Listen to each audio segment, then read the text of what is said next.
ವೃದ್ಧರೊಬ್ಬರು ರೈಲಿಗೆ ಸಿಲುಕಿ ಮೃತಪಟ್ಟಿರುವ ಘಟನೆ ಚಿಕ್ಕಬಳ್ಳಾಪುರ ಹೊರವಲಯದಲ್ಲಿ ನಡೆದಿದೆ. ಚಿಕ್ಕಬಳ್ಳಾಪುರದಿಂದ ಜಿಲ್ಲಾಧಿಕಾರಿ ಕಚೇರಿಗೆ ಹೋಗುವ ಮಾರ್ಗದಲ್ಲಿರುವ ಪೂಜನಹಳ್ಳಿ ಬಳಿ ಹಾದು ಹೋಗಿರುವ ರೈಲ್ವೆ ಹಳಿಯ ಮೇಲೆ ವೃದ್ಧ ಮೃತಪಟ್ಟಿದ್ದು, ವೃದ್ಧನನ್ನು ನರಸಿಂಹಾಚಾರ್ಯ ಭಟ್ಟರು ಎಂದು ಗುರುತಿಸಲಾಗಿದೆ.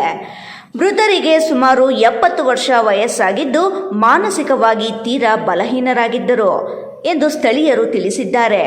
ಪೂಜನಹಳ್ಳಿ ಗ್ರಾಮಕ್ಕೆ ಸೇರಿದ ಇವರು ಇಂದು ಮಧ್ಯಾಹ್ನ ಕೋಲಾರಕ್ಕೆ ಹೋಗುತ್ತಿದ್ದ ರೈಲಿಗೆ ಸಿಲುಕಿ ಮೃತಪಟ್ಟಿದ್ದಾರೆ. ಆದರೆ ಮೃತರು ನೋಡಿಕೊಳ್ಳದೆ ರೈಲಿಗೆ ಸಿಲುಕಿ ಮೃತಪಟ್ಟಿದ್ದಾರೆಯೇ ಇಲ್ಲವೇ ಉದ್ದೇಶಪೂರ್ವಕವಾಗಿ ಆತ್ಮಹತ್ಯೆ ಮಾಡಿಕೊಂಡಿದ್ದಾರೆಯೇ ಎಂಬ ಬಗ್ಗೆ ರೈಲ್ವೆ ಪೊಲೀಸರು ತನಿಖೆ ನಡೆಸುತ್ತಿದ್ದಾರೆ. ಘಟನೆ ವಿಚಾರ ತಿಳಿಯುತ್ತಿದ್ದಂತೆ ಕೂಡಲೇ ಸ್ಥಳಕ್ಕೆ ಧಾವಿಸಿದ ರೈಲ್ವೆ ಪೊಲೀಸರು ಮೃತದೇಹವನ್ನು ಆಸ್ಪತ್ರೆಗೆ ಸಾಗಿಸಿ ಸಾವಿನ ಬಗ್ಗೆ ಪರಿಶೀಲನೆಗೆ ಮುಂದಾಗಿದ್ದಾರೆ. ಮೃತನಿಗೆ ಸಹೋದರನೊಬ್ಬ ಇದ್ದು ಅವರು ಬೆಂಗಳೂರಿನಲ್ಲಿ ವಾಸವಿದ್ದಾರೆ ಎಂದು ತಿಳಿದುಬಂದಿದೆ. ಪೂಜನಹಳ್ಳಿ ನಿವಾಸಿಯಾಗಿದ್ದ ನರಸಿಂಹಾಚಾರ್ಯ ಭಟ್ಟರು ಒಬ್ಬಂಟಿಯಾಗಿಯೇ ಗ್ರಾಮದ ಮನೆಯಲ್ಲಿ ವಾಸವಿದ್ದರು ಎಂದು ಸ್ಥಳೀಯರು ತಿಳಿಸಿದ್ದಾರೆ.